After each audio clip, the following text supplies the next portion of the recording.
Okay, AOC finally responded proudly concerning a high school yearbook photo that proves she grew up in a wealthy suburb. She said, "See, I told you I went to high school."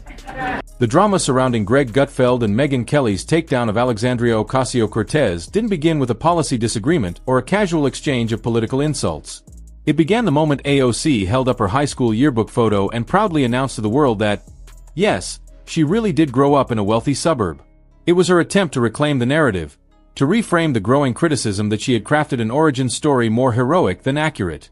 But instead of strengthening her brand, that photo became the spark for a firestorm that two of the most relentless commentators in modern media were fully prepared to ignite. And once they stepped onto the stage, the entire performance unraveled with ruthless precision, as if years of frustrations, contradictions, and dramatic monologues had finally reached their breaking point. AOC tried to use her familiar script, the one woven tightly around struggle and sacrifice. There's a beautiful little town called Yorktown Heights in Westchester. It's not the fanciest of Westchester towns, but it ain't the Bronx by any measure. About waitressing through long nights and fighting to put food on the table. She described how she had tried to keep her head down, accept that life's challenges were permanent, and push forward with quiet resilience. But her critics weren't buying the scene this time. According to them, the performance felt more like nostalgia theater than truth, especially when contrasted against her privileged upbringing in Yorktown Heights. And when she raised her voice to the crowd, declaring that no one had to live like this anymore, that people could rise, demand change, and break free from unfair circumstances, the emotional message clashed with the mounting evidence that her personal story was not what she had long portrayed. That was the exact moment Megyn Kelly stepped forward, not with shouting, not with the sweeping theatrics AOC mastered, but with the cold, controlled tone of someone slicing through a script to expose what lies beneath. And the reason this is relevant is because a congresswoman who you may know as Alexandria Ocasio-Cortez. Kelly didn't simply push back against AOC's political performance. She tore apart the entire stage with unwavering accuracy, revealing what she saw as carefully choreographed illusions, overplayed narratives, and the unmistakable shine of ambition overpowering authenticity. She reminded her audience that AOC had built a brand through a blend of emotional speeches, TikTok monologues, viral virtue signaling, and dramatic outbursts that drifted far from real policy substance. According to Kelly, this was not political leadership. It was performance art with a higher production budget. The takedown landed with more force than anyone expected. It began to peel away AOC's image in real time, almost like watching a character on a TV show suddenly exposed in front of a live audience. The moment felt raw, unfiltered, and entirely unexpected. Kelly didn't aim for small criticisms. Has been telling us for years that she is from the Bronx. And recently she had a fight with President Trump over tweet, text, truth, whatever. She went straight for the core, questioning the competence behind the theatrics, the depth behind the slogans, and the inconsistencies behind the public persona. And as if the stage couldn't hold any more intensity, Greg Gutfeld burst into the scene with the comedic aggression of someone who had been handed a bottomless treasure chest of material. He didn't even need a moment to warm up. And she played tough and said, "Oh, don't you mess with me. I'm a Bronx girl, and we eat Queens boys for breakfast." Hearing AOC's name alone was enough to unleash a full comedic assault. He painted her as a walking sketch routine, a politician propelled more by viral moments than measurable accomplishments. Someone who entered Congress with the energy of an activist and the dramatics of a theater major still living off college protest memories. To Gutfeld, AOC wasn't a legislator trying to fix a nation. She was an accidental celebrity who stumbled into government without ever turning off the imaginary laugh track echoing behind her. He compared her to an 80-year-old leftist in a dusty bookstore, repeating the same political lines he claimed to have heard at Berkeley in the early 80s. And I can tell you, I know that when I was waitressing and struggling to put food on the table, for a while there, I did. I tried. Her ideas, he argued, weren't groundbreaking. They were recycled slogans wrapped in youthful energy and delivered with a flair that made them appear new. And that was Gutfeld's entire point. New faces didn't mean new ideas. And in his eyes, AOC had never introduced a truly original thought in her political career. But the real roast began when Greg dove into her social media presence. To stop caring. I tried to just keep my head down, work my shifts, and accept that this is just how things are. He described every Instagram Live as if AOC believed she were broadcasting messages of national importance directly to her cats and the glowing halo of her ring light. He mocked how she entered every discussion armed with a collection of half-understood buzzwords, the kind that sound impressive but collapse under scrutiny. These half-opinions, as he called them, formed the backbone of her activism. They were the ingredients of a political brand built on passion instead of practicality. Greg joked that AOC treated every hallway in Capitol Hill like a runway and every tense moment like an opportunity for a full-blown emotional meltdown. But that is no way to live, Arizona. It's no way to live. What I do know... He compared her style of debate to a reality show contestant thrown into a chaotic challenge, convinced she was the heroic center of every moment even when everything around her was collapsing in flames. According to him, her dramatic delivery often did the job of masking the lack of substance underneath. Then came his attack on her policy proposals. He described the Green New Deal as a glitter-covered science fair project built without numbers, logic, or instructions.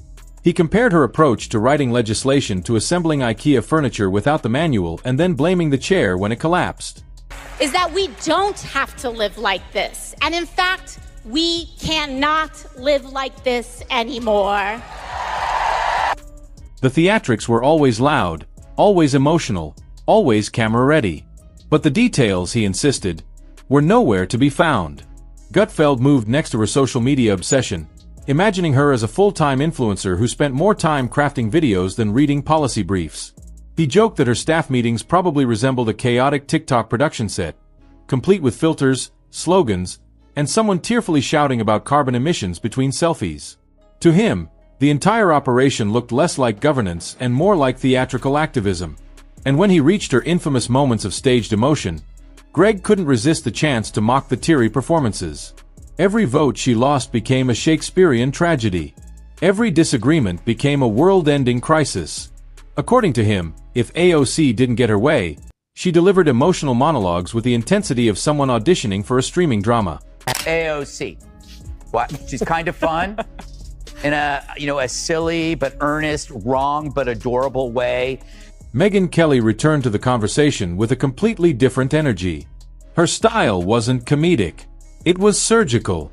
She peeled back AOC's public identity layer by layer like an onion, each layer more revealing and tear-inducing than the last.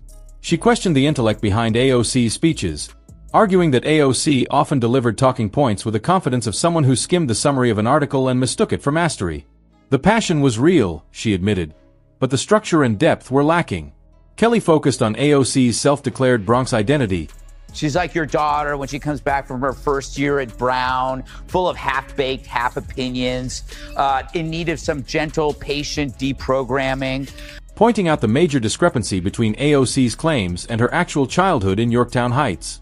She described the suburb as calm, picturesque, and decidedly not the rough Bronx narrative AOC deployed in her political storytelling. Kelly mocked AOC's tough girl rhetoric by pointing out that she lived in the Bronx only until age 5 and spent the rest of her upbringing in an affluent, secure, and predominantly white-collar community. The contrast didn't sit well with Kelly, who called out the theatrical layering of authenticity that AOC had built her brand upon. But people have to realize new faces doesn't mean new ideas. Drives me crazy. AOC has never introduced a fresh idea or...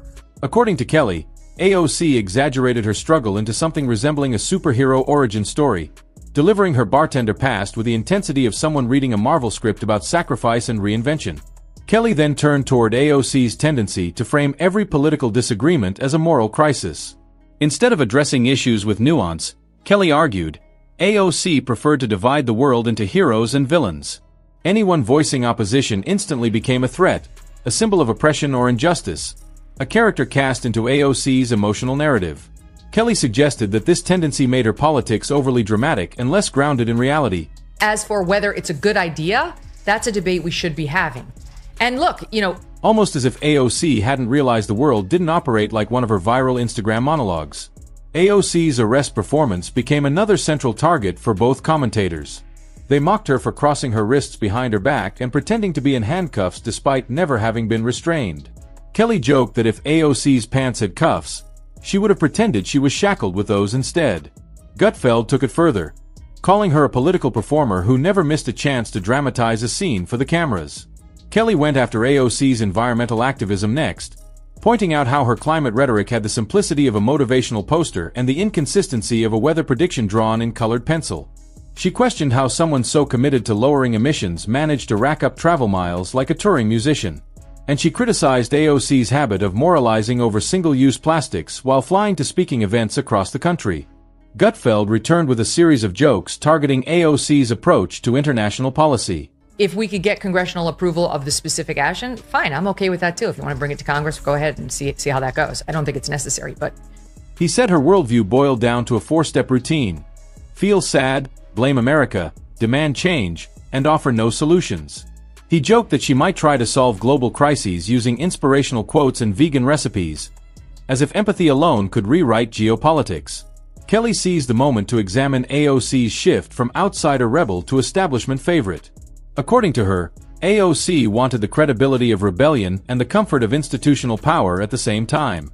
She wanted to criticize the system while enjoying the privileges of being fully absorbed into it. Kelly described this as political cosplay, a rebellion staged for promotional videos rather than genuine reform.